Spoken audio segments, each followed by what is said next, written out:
This is where truth and vulnerability are put on the altar. Fear and failures are celebrated as they should be. And we unapologetically peel back all the layers. Welcome to Bare Naked Radio.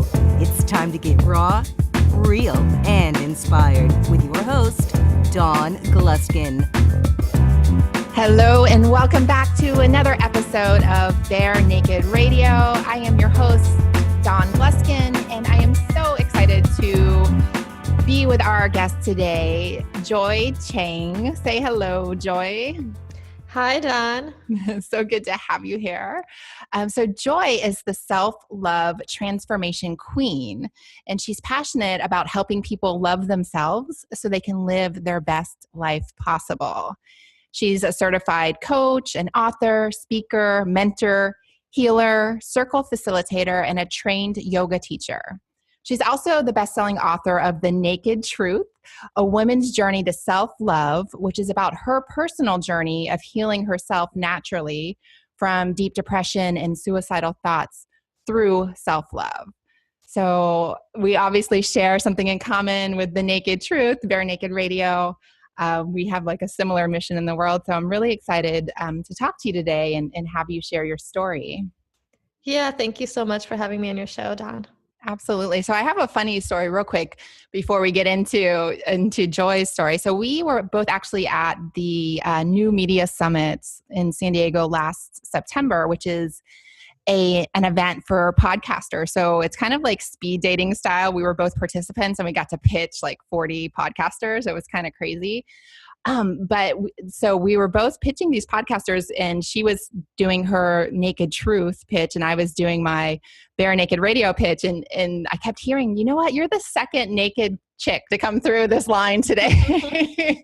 And I was like, oh, I have to meet the other naked chick. And then we never actually met at the event, but here we are full circle and you're on my show today. So it's great to have you here. Yeah, thanks, Dawn. I know, I love that story. I didn't know that until just now. So I love that we're both the naked chicks. I know, right?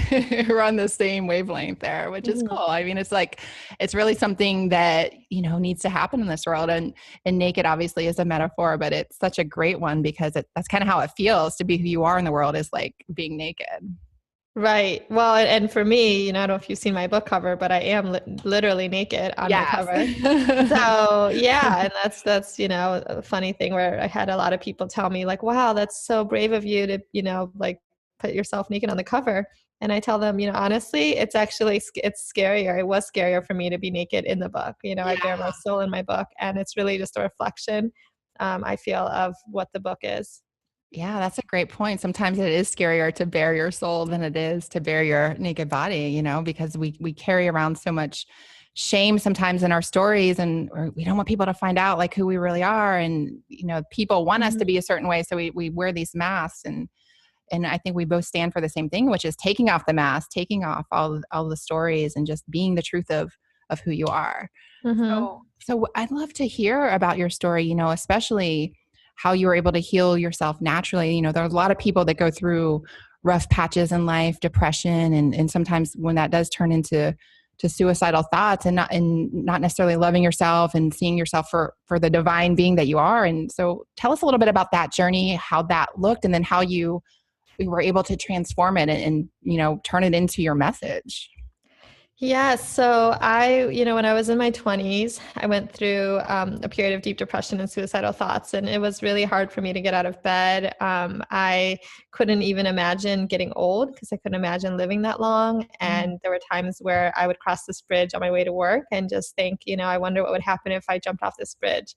Wow. And so it was obviously a really sad, time in my life. It was also really confusing because there was nothing to me that would make it seem like I should feel that way. I didn't have like a traumatic experience. I didn't have like someone close to me die or like a horrible breakup or anything. My life on the outside, looked good. I mean, I had a good job. I had family and friends that cared about me. I had a boyfriend, and everything was fine in my life. And except I felt this, I just felt this way and inside, and I didn't know why. And so what really helped me, and then to make things even, worse, I was in an abusive relationship. And, thankfully it was, only emotionally abusive at the time. But who knows if it could have become, physical, because oftentimes it starts that way. But it was when I was in that relationship that I realized that I didn't love myself, because, I said, well, to myself, obviously, if I did love myself, I wouldn't be in this situation. I wouldn't continually put myself in this situation. I dated that boyfriend for 4.5 years on and off. And so, at some point I actually went to a seminar for the healing work that I do, the energy healing I do now, called Matrix Energetics. And it was at that seminar that I really started to see, these beliefs that I had that were holding me back, that were putting conditions on my happiness. For example, I had a belief that, if I got married, I'd be happier. And another belief that if I was single, I'd be miserable. And so I just started questioning. I said, how do I know that, being married is going to make me happy? I'm sure there's a lot of married people that are not happy. And how do I know that, being single is going to make me miserable? What if being single was the best thing that I ever did?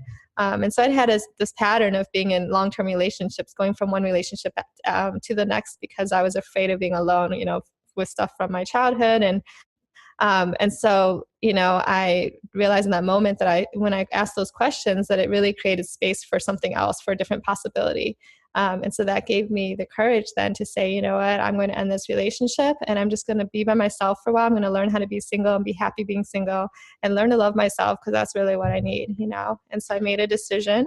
And from then I started attracting, opportunities and things into my life to support that decision, that the universe, brought things into my life. And, now looking back, there were two things that really helped me. One was learning to love myself. And the other, I think you spoke a little bit into this, but the spirituality is understanding that we're not our thoughts, that the thoughts that we have, that negative, critic in our head that's constantly telling us we're not good enough, that those thoughts are not true, right? Those are thoughts that we've been conditioned to believe about ourselves. Because the truth is, we're spiritual beings having human experiences right now, that we are eternal souls, and that truth of who we are is perfect and divine. And I truly believe that we all are healers. We all have the ability to heal ourselves and heal other people. And when I understood that, I was like, how can I not love myself? When I really got that that's the truth of who I am, then there's no way not to love myself. And especially as women too. We literally bring life into this world. I was like, we're amazing. I know. You're not a woman as a man. you have that creation power in you as well. Obviously, you to create life. Yeah.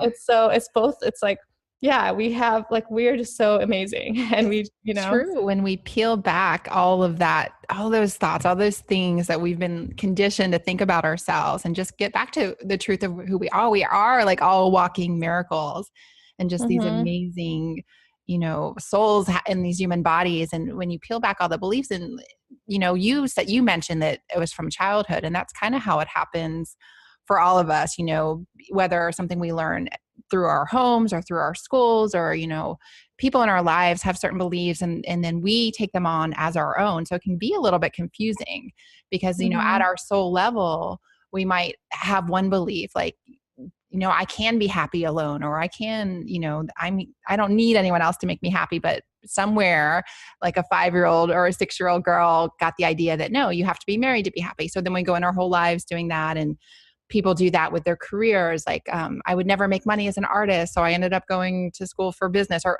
people have these, all have these versions of that. But it's so beautiful when you can peel back and kind of sort through it and figure out, okay, what do I really believe? And what are all these other people's beliefs? And that's part of the getting naked too, is peeling off all those things that don't serve us, that really aren't true to who we are. And which is, I'm hearing, is what you were able to do. So through the process you used was really just looking and examining everything, or was there anything else that kind of helps you peel that back? Yeah. So like I said, that, the first thing that really helped me was the understanding, first, the awareness of the beliefs that I was having that weren't serving me, the limiting beliefs, and then flipping those so that they could become more empowering by just asking, the question, how do I know that this is true? Right. Yeah. And that's a lot of what I do with my healing work too, is that it's asking these questions, just these open-ended questions. And the beautiful thing is that just asking the question creates space for a different answer or possibility. You don't even need to know the answer in that moment to create a miracle. Right? That's good. Because I was just hearing the listeners, I was hearing some of them thinking as you were saying that, well, what if I ask and I don't get an answer? Right. And that's Yeah. okay. Like, you don't Yeah. need to know the answer. The Right. answer will come, and it may not come right away. It may come like months later or something, or, like it doesn't, But just the like, obviously the curiosity. universe works on its own timing. Like, we tend to be Yeah. like, I want something now, right? I want No. something yesterday, but it's Right. like the universe doesn't Doesn't quite work work that that. way. Yeah. But it's just like, you don't, and that's the beautiful thing, is you don't have to have the answer. And, Marianne Williamson says that a miracle is a shift in perception from fear to love. That's really Yeah. all it is, right? So there are literally, like, we have a choice to create miracles in every single moment of our life. Yeah. So all my like super analytical people out there that are listening right now, you don't always have to have the answers. There's just so much magic in just being curious. And like Joy said, creating space just by asking the question, you're creating an opening for something different to come in. And it might not happen instantaneously, but it could be one day you'll just jolt up in bed and you're like, oh my gosh, I get it now. Right. And yeah, I had a similar experience like that, many, many years ago. I was on a retreat in Vail, and a healer asked me a simple question, like, who are you? And I started going to my spiel. Well, I'm a mom and I own a business and da, da, da. And he's like, no, no, no, no. And like, who are you? And I'm like, I'm trying to tell you. Right. He's like, no, like, who is the real girl? And I was like, oh. And it just struck me. And I was like, it was such a simple question. And I didn't know the answer. And I was like, but I knew that question was creating something in me. And I sat with it for many times and for many years. And that's really what opened my spiritual journey, was just that one question. But that's how powerful curiosity can be in asking the questions. Yeah. Yeah. So when did you decide to start writing the book? Like, were you like healed and like, way the depression was in the rear view mirror, or when, how's the timeline for you showing up? Yeah. So honestly, up until a few years ago, if you had asked me if I wanted to write a book, I would have said no. Like, I had no intention, no idea, no thought of writing a book, Yeah. desire. And then, 4 years ago, I think it was like the end of 2013. Yeah, or maybe 14, I think. And anyways, I went to a seminar, and there was a speaker, James McNeil, and he was speaking on a stage, and he was talking about how when we die, if we don't write our story down, it gets lost in the world forever, because nobody could tell our story the way that we would. Right. And that really touched me. It made me start thinking about, like, what's my legacy? What do I want to leave behind when I die, right? And so that planted the seed. And then, I was going to have my book out in 2015. I put May 15th, 2015. I thought 51515, that'd be a really cool date to have my book launched. Yeah. So I put that on my Google Calendar. And, the day came and went, and, I didn't really have a plan. And so I was like, oh yeah, I was going to write my book then. I hadn't done anything. And then, so then last year I, did the same thing where I said, okay, July 17th, 71717. There you go. My book is going to be published. But this time I actually had a plan. I hired an editor, so I invested money and time, and, and I had a lot of support to make sure that it would happen. And honestly, I think that, I do believe that, there are no accidents. Everything happens for a reason. And, there were things that happened in my life, between 2015, 2017 that needed to happen and to be in my book, and so I just the book wasn't ready, or I wasn't ready, really to share it with the world until last year. And then it literally I couldn't like get it to not come through me. Like, yes. It was, it came through me in 3 months. It was like, and it just was mostly effortless. I mean, really, I kind of equate writing a book to the birth process. I don't have kids of my own, so I can't speak from personal experience, but what I can imagine as far as having a child, like, where there's times where you have to really push. Like, there were definitely moments where there was like one day that I spent like 12 hours, editing my book, and I just had to like push through and get it done. And, there was like another moment where I didn't think I could do it. And I reached out to a friend, a sister of mine, and a group of them actually, and said, hey, this is what, I'm really like needing some support right now. And one of them, sent me a message back, and she's like, I know you can do this. You're inspiring me. And I was like, oh, fuck. Cause like, that's what I live for, is to inspire people. And so like, I just knew like I had to like push through it. And honestly, it took everything. Like, I called upon not only like the physical people, the angels in my life, but also the divine angels. At some point I feel like, we can really do anything when we just say, okay, God, like, I know that this needs to happen, but I need your support. And all the angels, like, I called on everything, divine and physical beings, And, I don't know if you know about like different archetypes, but I called on like my warrior goddess archetype, that just gets stuff done Yes. So I called on her too, and and got it done. The And whole dream team on board. for sure. Yeah. So, Well, and I love what you said too about how, you wanted to write it for so many years and it just wasn't coming out. So for all of our listeners out there that you want something on your schedule, sometimes it's actually a blessing when it's not happening. Things aren't happening for you on the timeline that you had imagined. And, there's got to be like a balance of the push and putting it out there, and also the ebb, like letting things happen and unfold naturally. Because it sounds like that's what happened with you. And then all of a sudden you had no choice, but the book was coming through you all in perfect timing, all after the lessons had come through everything.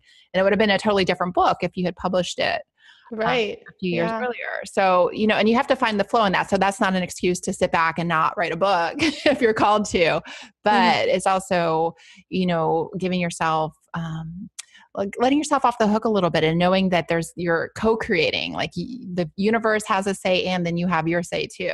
And when you work in balance with both, things just flow all in divine timing. Yeah. Yeah, I definitely agree.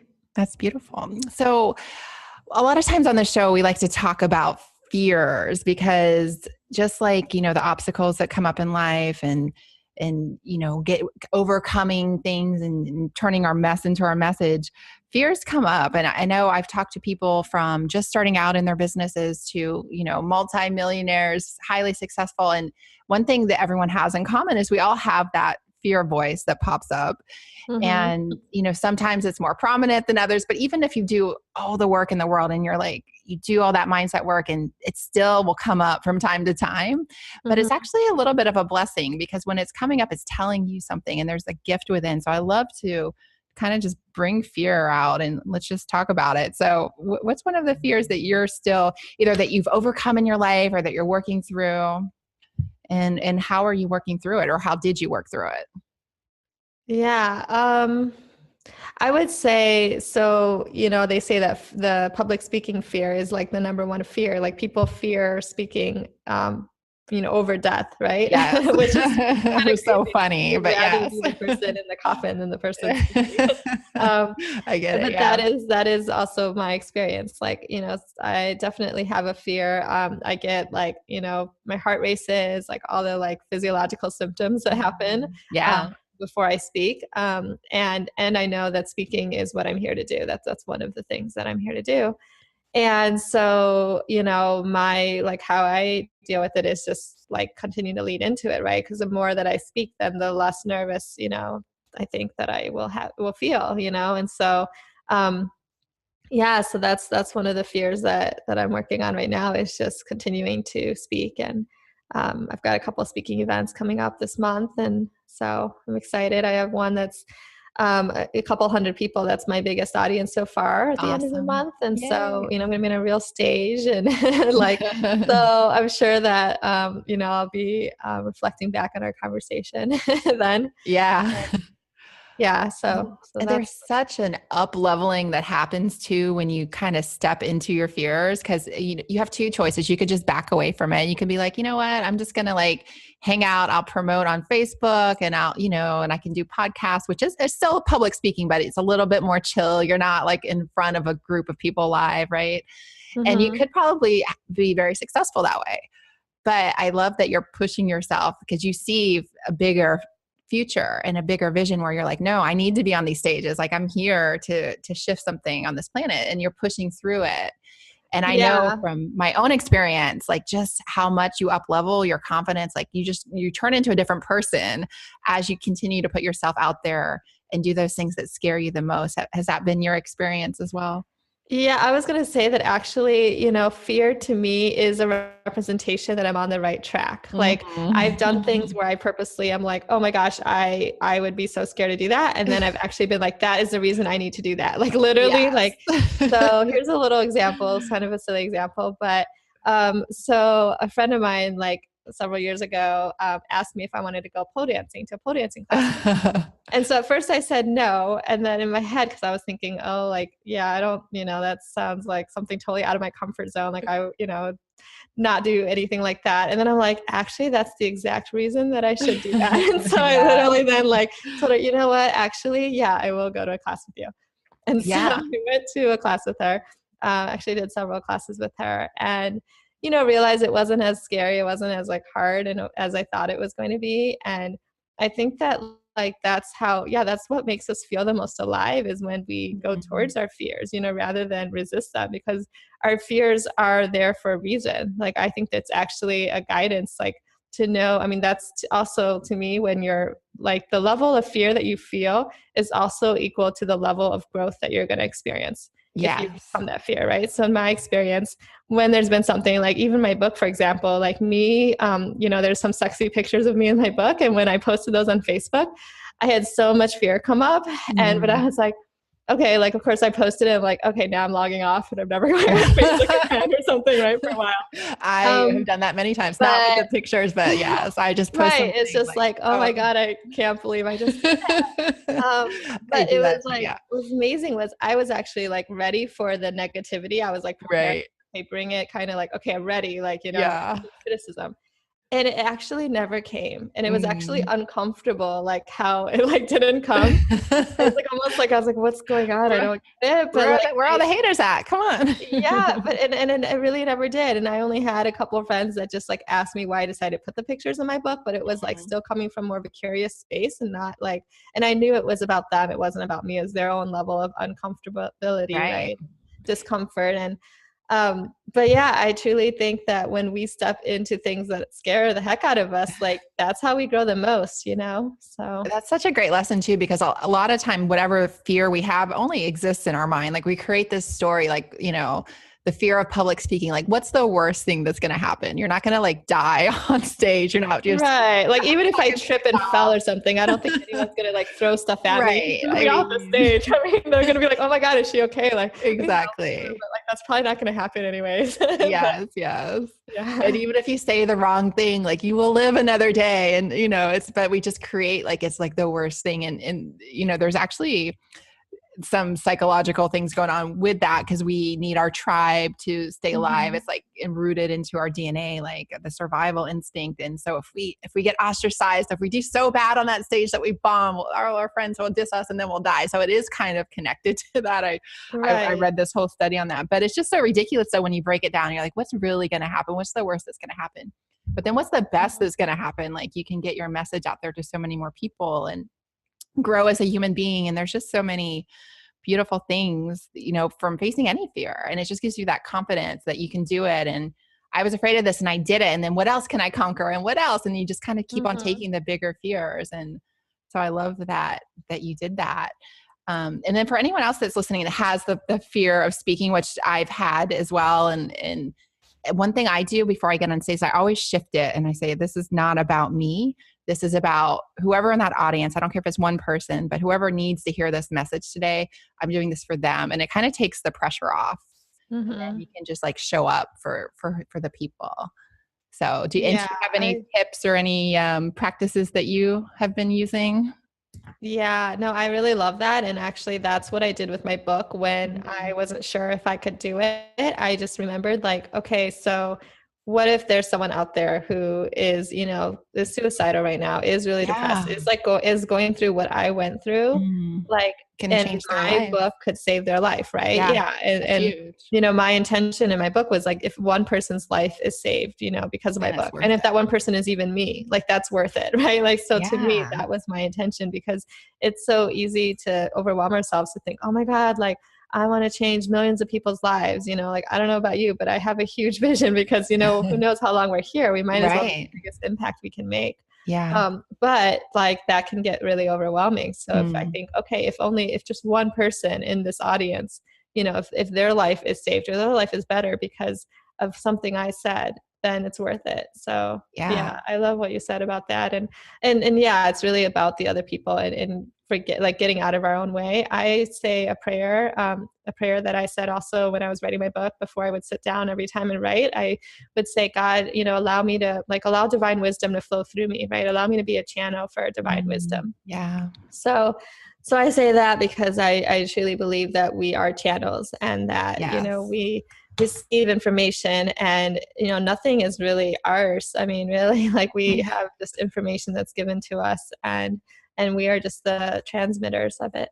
Yes, absolutely. I love how you said that.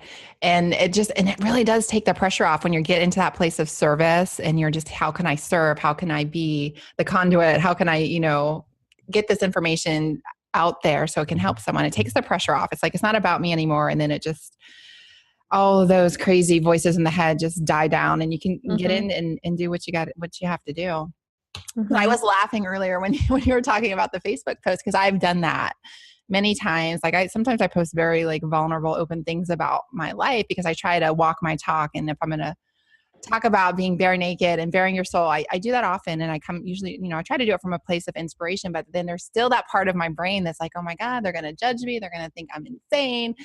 All those voices in my head. And I had someone say something. They're like, oh, you have no fear. You just post whatever. And I'm like, oh my God, you have no idea. Right. You don't see the behind the scenes. Right? Yeah. So I'm having this conversation with myself. This sounds like, no, just do it. Just do it. What are you so afraid of? No, they're going to, and then shaking and wait, I can delete it. Maybe nobody saw it yet. Right. The whole thing. And like you said, just log off and walk away. Right. I've done all of that. It's so funny. And it's always well received. I mean, I can't say you'll never get a hater or a criticism when you're putting yourself out there, because that just comes with the territory. But when you're being true to who you are and true to yourself, overwhelmingly, you'll have more people drawn to you that love you and support you and want to see more. So just do it. You have nothing to lose. That's my advice for the day. Yeah, that's good advice. I agree. That's the movement that I am creating, is starting, and inspiring people, is to share their naked truth, because I think that we need people in the world that are sharing their truth, that want to make a positive impact in the world, that are coming from that space, because we have so much power and influence. Yeah, absolutely. And so let's just talk a little. The show's going to be wrapping up here in a minute. Although I'm loving talking to you, and I would love to talk to you all day. I'm like that with all my guests. I'm like, can we just talk for 3 hours? But I know we have stuff to do. But let's let the audience listening know a little bit more about how you work with them, if they're wanting to get their story out, and how you work together, and also where they can find you on social media, online, and all that good stuff. Yeah. So if, anyone is out there listening right now and feeling like, wow, that's so amazing what you've done in your story that you're sharing, with the world. And I truly believe that we all have our own unique story, and the world needs to hear it. There's someone out there that needs your story. So if you feel inspired, I would love to get on a phone call with you, and you can go to my website at joiecheng.com, and you can set up a complimentary 30-minute, clarity breakthrough call, and we can talk about, if you know what your story is, we can talk about what that would look like if you want to write a book about it, or we can, if you're not sure if you have a story, I can help you with that as well. And so I would love to support you in that. Awesome. And I will have all of Joy's website and social media links on barenakedradio.com. So just go to the website and click on her show, and you can get in touch with her there. So it was so nice getting the two naked girls together today. I know. I'm glad we finally got to meet. And Yes. Our goal is to get the world naked. So, Yes. It's so good. But it has been a pleasure having you on the show, and you have such a great, inspiring story. And I just rooting for you. I know you're going to kill it on your speaking gig and just get on bigger and bigger stages. So I'll be watching you grow. So thank you so much for being with us today, Joy. Oh, thank you, Dawn. It was such a pleasure to be on the show with you. All right. We'll talk to you soon. All right. Bye. Thank you for listening to Bare Naked Radio. We invite you to join us in the Naked Soul Tribe on Facebook and sound off about this episode. If you enjoyed the show, please rate and recommend on iTunes, Overcast, or wherever you get your podcasts. And make sure you connect with your host at Dawn Gluskin on Facebook, Twitter, and Instagram. All show notes and links are available on barenakedradio.com.